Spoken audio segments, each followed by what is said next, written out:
चित भी मेरी पट भी मेरी तुम्हारे बाप का अंगूठा। दुनिया में कोई भी ऐसा इंसान नहीं है जो मुसलमानों को हरा सके। ना अक्ल से, ना इल्म से, और ना ताकत व असलाह से। यानी आप किसी भी तरह मुसलमानों को नहीं हरा सकते। चित भी मेरी पट भी मेरी तुम्हारे बाप का अंगूठा। खेलना है तो खेलो वरना जाओ भाड़ में। इस मानसिकता से कौन जीत सकता है? बहसो मुबासा हो या जंग का मैदान, जीत हर इलाके में मोमिन की होगी। इसलिए आप बिना किसी गुफ्तगू और बिना लड़े अपनी हार कबूल कर लीजिए, नहीं तो बाद में बहुत पछताएंगे। चित भी मेरी पट भी मेरी कहकर ऐसी पटकनी दी कि आज तक लुढ़कते फिर रहे हैं। समझे? चलिए आइए थोड़ा सा और कोने खोपचे में ले जाकर समझाता हूँ कि आप मुसलमानों से क्यों नहीं जीत सकते। जब आप इनसे बात करेंगे तो सिर्फ इन्हीं की सुनेंगे या इन्हीं के मिजाज के मुताबिक बोलेंगे, वरना आप जहन्नुमी हैं या आप पर कत्ल का फतवा वाजिब हो गया है।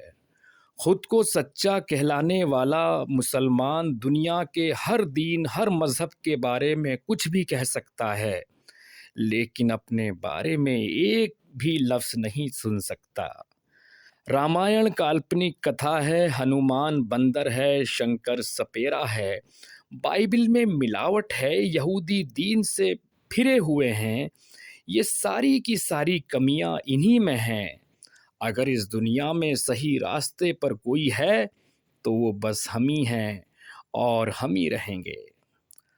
अब अगर ऐसे में आपको गुस्सा आ जाए और आप किसी मुसलमान को मार दें तो वो मरकर भी नहीं हारेगा, क्योंकि वो जन्नत में गया है और आप जहन्नुम में जाएंगे।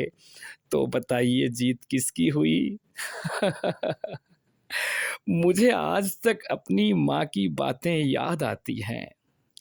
माँ तो खैर माँ होती है, माँ किसको याद नहीं आती। लेकिन इस्लाम से मुताल्लिक़ मुझे अपनी माँ की वो बातें याद आती हैं कि जब वो सजदे में रो रो कर दुआ मांगती थी और एक भी दुआ कबूल नहीं होती थी, तो वो ऐसे में मुझे नमाज पढ़ने की हिदायत करती थी। तब मैं कहता था कि अल्लाह ने तुम्हारी तो एक भी दुआ कबूल नहीं की। ये सुनकर वो मुझे किसी हदीस से कन्विंस करने की कोशिश करती थी कि ऐसा नहीं है बेटा, जो दुआएं कबूल नहीं हो रही उनके बदले में मरने के बाद हमें बहुत कुछ मिलने वाला है। और तब हम सब के सब रो रो कर कहेंगे कि अल्लाह, तू दुनिया में हमारी एक भी दुआ कबूल मत करता, सबका सब आखिरत में ही देता। क्या इस जोक पर आपको हंसी नहीं आई? एक तरफा ये कहना कि अल्लाह से दुआ मांगो और जब दुआ कबूल ना हो तो अल्लाह ने आखिरत के लिए उठा कर रख ली। पर इस वक्त की ज़रूरत का क्या? तुम्हारी परेशानी, तुम्हारी भूखमरी खाने को दौड़ रही है, घर के बाहर कर्जदार खड़े इज्जत उतार रहे हैं और अल्लाह दुआ का अजर जन्नत में देने की बात कर रहा है। पहले तो यार तू मेरी दुनिया संवार दे, जन्नत की तो मरने के बाद देखी जाएगी। तो बताइए कि आप किस तरह जीत पाएंगे इनसे, इस सोच से।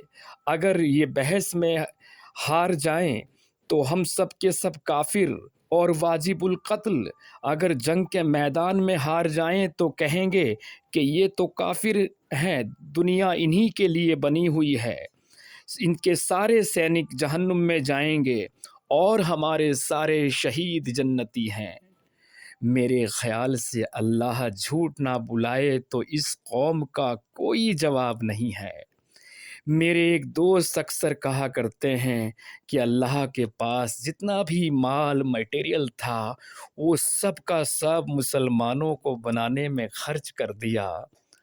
अब अगर खुद अल्लाह भी चाहे तो ऐसी कौम दोबारा नहीं बना सकता।